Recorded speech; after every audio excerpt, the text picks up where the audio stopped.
2 Chronicles chapter 25. Amaziah was 25 years old when he began to reign, and he reigned 29 years in Jerusalem. His mother's name was Jehoiadan of Jerusalem.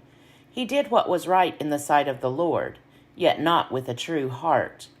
As soon as the royal power was firmly in his hand, he killed his servants who had murdered his father the king. But he did not put their children to death, according to what is written in the law, in the book of Moses, where the Lord commanded, "The parents shall not be put to death for the children, or the children be put to death for the parents, but all shall be put to death for their own sins." Amaziah assembled the people of Judah, and set them by ancestral houses under commanders of the thousands and of the hundreds for all Judah and Benjamin. He mustered those 20 years old and upward, and found that they were 300,000 picked troops fit for war, able to handle spear and shield. He also hired 100,000 mighty warriors from Israel for 100 talents of silver. But a man of God came to him and said, "O king, do not let the army of Israel go with you, for the Lord is not with Israel. All these Ephraimites. Rather, go by yourself and act. Be strong in battle, or God will fling you down before the enemy, for God has power to help or to overthrow." Amaziah said to the man of God, "But what shall we do about the 100 talents that I have given to the army of Israel?" The man of God answered, "The Lord is able to give you much more than this." Then Amaziah discharged the army that had come to him from Ephraim, letting them go home again. But they became very angry with Judah and returned home in fierce anger. Amaziah took courage and led out his people.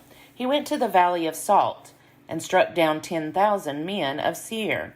The people of Judah captured another 10,000 alive, took them to the top of Selah, and threw them down from the top of Selah, so that all of them were dashed to pieces. But the men of the army whom Amaziah sent back, not letting them go with him to battle, fell on the cities of Judah from Samaria to Beth-horon. They killed 3,000 people in them and took much booty. Now after Amaziah came from the slaughter of the Edomites, he brought the gods of the people of Seir, set them up as his gods, and worshipped them, making offerings to them. The Lord was angry with Amaziah and sent to him a prophet, who said to him, "Why have you resorted to a people's gods who could not deliver their own people from your hand?" But as he was speaking, the king said to him, "Have we made you a royal counselor? Stop. Why should you be put to death?" So the prophet stopped, but said, "I know that God has determined to destroy you, because you have done this and have not listened to my advice." Then King Amaziah of Judah took counsel and sent to King Joash, son of Jehoahaz, son of Jehu of Israel, saying, "Come, let us look one another in the face." King Joash of Israel sent word to King Amaziah of Judah, "A thorn bush on Lebanon sent to a cedar on Lebanon, saying, 'Give your daughter to my son for a wife.' But a wild animal of Lebanon passed by and trampled down the thorn bush. You say, 'See, I have defeated Edom,' and your heart has lifted you up in boastfulness. Now stay at home. Why should you provoke trouble so that you fall, you and Judah with you?" But Amaziah would not listen. It was God's doing, in order to hand them over, because they had sought the gods of Edom. So King Joash of Israel went up. He and King Amaziah of Judah faced one another in battle at Beth-shemesh, which belongs to Judah. Judah was defeated by Israel. Everyone fled home. King Joash of Israel captured King Amaziah of Judah, son of Joash, son of Ahaziah, at Beth-shemesh. He brought him to Jerusalem, and broke down the wall of Jerusalem from the Ephraim gate to the corner gate, a distance of 400 cubits. He seized all the gold and silver, and all the vessels that were found in the house of God, and Obed-Edom with them. He seized also the treasuries of the king's house, also hostages. Then he returned to Samaria. King Amaziah, son of Joash of Judah, lived 15 years after the death of King Joash, son of Jehoahaz of Israel. Now the rest of the deeds of Amaziah, from first to last, are they not written in the book of the kings of Judah and Israel? From the time that Amaziah turned away from the Lord, they made a conspiracy against him in Jerusalem, and he fled to Lachish. But they sent after him to Lachish and killed him there. They brought him back on horses. He was buried with his ancestors in the city of David. 2 Chronicles chapter 26. Then all the people of Judah took Uzziah, who was 16 years old, and made him king to succeed his father Amaziah. He rebuilt Eloth and restored it to Judah, after the king slept with his ancestors. Uzziah was 16 years old when he began to reign, and he reigned 52 years in Jerusalem. His mother's name was Jechaliah of Jerusalem. He did what was right in the sight of the Lord, just as his father Amaziah had done. He set himself to seek God in the days of Zechariah, who instructed him in the fear of God, and as long as he sought the Lord, God made him prosper. He went out and made war against the Philistines, and broke down the wall of Gath, and the wall of Jebna, and the wall of Ashdod. He built cities in the territory of Ashdod and elsewhere among the Philistines. God helped him against the Philistines, against the Arabs who lived in Gur-baal, and against the Meunites. The Ammonites paid tribute to Uzziah, and his fame spread even to the border of Egypt, for he became very strong. Moreover, Uzziah built towers in Jerusalem at the corner gate, at the valley gate, and at the angle, and fortified them. He built towers in the wilderness and hewed out many cisterns, for he had large herds, both in the Shephelah and in the plain. And he had farmers and vine dressers in the hills and in the fertile lands, for he loved the soil. Moreover, Uzziah had an army of soldiers, fit for war, in divisions according to the numbers in the muster made by the secretary Jeiel and the officer Maaseiah, under the direction of Hananiah, one of the king's commanders. The whole number of the heads of ancestral houses of mighty warriors was 2,600. Under their command was an army of 307,500, who could make war with mighty power, to help the king against the enemy. Uzziah provided for all the army the shields, spears, helmets, coats of mail, bows, and stones for slinging. In Jerusalem he set up machines, invented by skilled workers, on the towers and the corners for shooting arrows and large stones. And his fame spread far, for he was marvelously helped until he became strong. But when he had become strong, he grew proud, to his destruction. For he was false to the Lord his God, and entered the temple of the Lord to make offering on the altar of incense. But the priest Azariah went in after him, with 80 priests of the Lord who were men of valor. They withstood King Uzziah and said to him, "It is not for you, Uzziah, to make offering to the Lord, but for the priests, the descendants of Aaron, who are consecrated to make offering. Go out of the sanctuary, for you have done wrong, and it will bring you no honor from the Lord God." Then Uzziah was angry.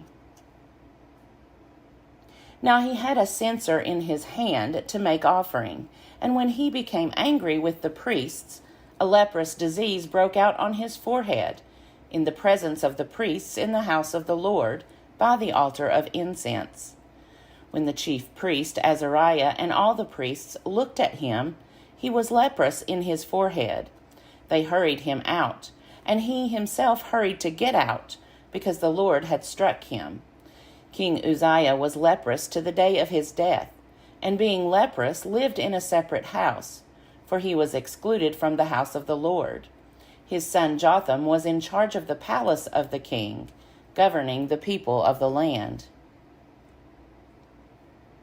Now the rest of the acts of Uzziah, from first to last, the prophet Isaiah, son of Amoz, wrote.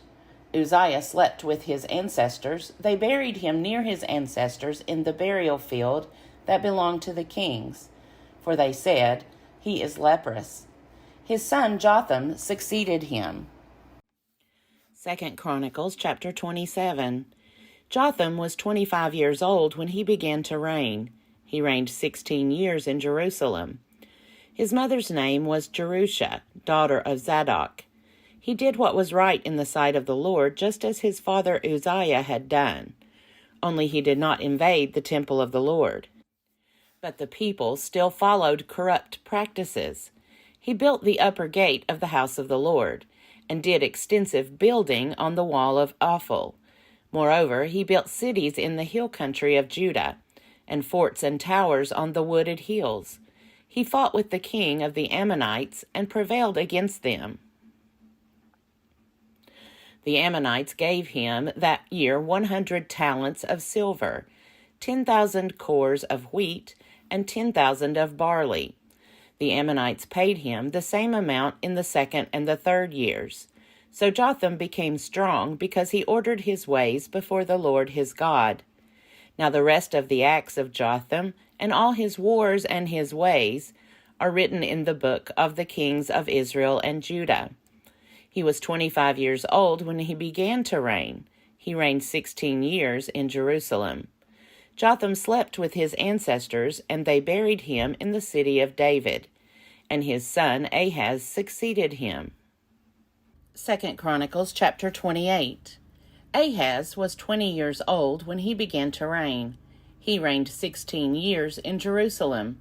He did not do what was right in the sight of the Lord, as his ancestor David had done, but he walked in the ways of the kings of Israel. He even made cast images for the Baals, and he made offerings in the valley of the son of Hinnom, and made his sons pass through fire, according to the abominable practices of the nations whom the Lord drove out before the people of Israel. He sacrificed and made offerings on the high places, on the hills, and under every green tree. Therefore the Lord his God gave him into the hand of the king of Aram, who defeated him and took captive a great number of his people and brought them to Damascus. He was also given into the hand of the king of Israel, who defeated him with great slaughter. Pekah, son of Remaliah, killed 120,000 in Judah in one day, all of them valiant warriors, because they had abandoned the Lord, the God of their ancestors. And Zikri, a mighty warrior of Ephraim, killed the king's son, Maaseiah, Azrikam, the commander of the palace, and Elkanah, the next in authority to the king. The people of Israel took captive 200,000 of their kin, women, sons, and daughters. They also took much booty from them, and brought the booty to Samaria. But a prophet of the Lord was there, whose name was Odeb. He went out to meet the army that came to Samaria, and said to them, "Because the Lord, the God of your ancestors, was angry with Judah, he gave them into your hand. But you have killed them in a rage that has reached up to heaven. Now you intend to subjugate the people of Judah and Jerusalem, male and female, as your slaves. But what have you except sins against the Lord your God? Now hear me, and send back the captives whom you have taken from your kindred, for the fierce wrath of the Lord is upon you." Moreover, certain chiefs of the Ephraimites, Azariah, son of Johanan, Berechiah, son of Meshillemoth, Jehizekiah, son of Shallum, and Amasa, son of Hadlai, stood up against those who were coming from the war, and said to them, "You shall not bring the captives in here, for you propose to bring on us guilt against the Lord in addition to our present sins and guilt. For our guilt is already great, and there is fierce wrath against Israel." So the warriors left the captives and the booty before the officials and all the assembly. Then those who were mentioned by name got up and took the captives, and with the booty they clothed all that were naked among them. They clothed them, gave them sandals, provided them with food and drink, and anointed them. And carrying all the feeble among them on donkeys, they brought them to their kindred at Jericho, the city of palm trees. Then they returned to Samaria. At that time King Ahaz sent to the king of Assyria for help, for the Edomites had again invaded and defeated Judah and carried away captives, and the Philistines had made raids on the cities in the Shephelah and the Negeb of Judah, and had taken Beth Shemesh, Aijalon, Gederoth, Soko with its villages, Timnah with its villages, and Gimzo with its villages, and they settled there. For the Lord brought Judah low because of King Ahaz of Israel, for he had behaved without restraint in Judah, and had been faithless to the Lord. So King Tilgrath-Pilneser of Assyria came against him, and oppressed him instead of strengthening him. For Ahaz plundered the house of the Lord, and the houses of the king and of the officials, and gave tribute to the king of Assyria, but it did not help him. In the time of his distress he became yet more faithless to the Lord, this same King Ahaz, for he sacrificed to the gods of Damascus, which had defeated him, and said, Because the gods of the kings of Aram helped them, I will sacrifice to them, so that they may help me. But they were the ruin of him, and of all Israel. Ahaz gathered together the utensils of the house of God, and cut in pieces the utensils of the house of God. He shut up the doors of the house of the Lord, and made himself altars in every corner of Jerusalem. In every city of Judah he made high places to make offerings to other gods, provoking to anger the Lord, the God of his ancestors. Now the rest of his acts and all his ways from first to last are written in the book of the kings of Judah and Israel. Ahaz slept with his ancestors, and they buried him in the city, in Jerusalem, but they did not bring him into the tombs of the kings of Israel. His son Hezekiah succeeded him.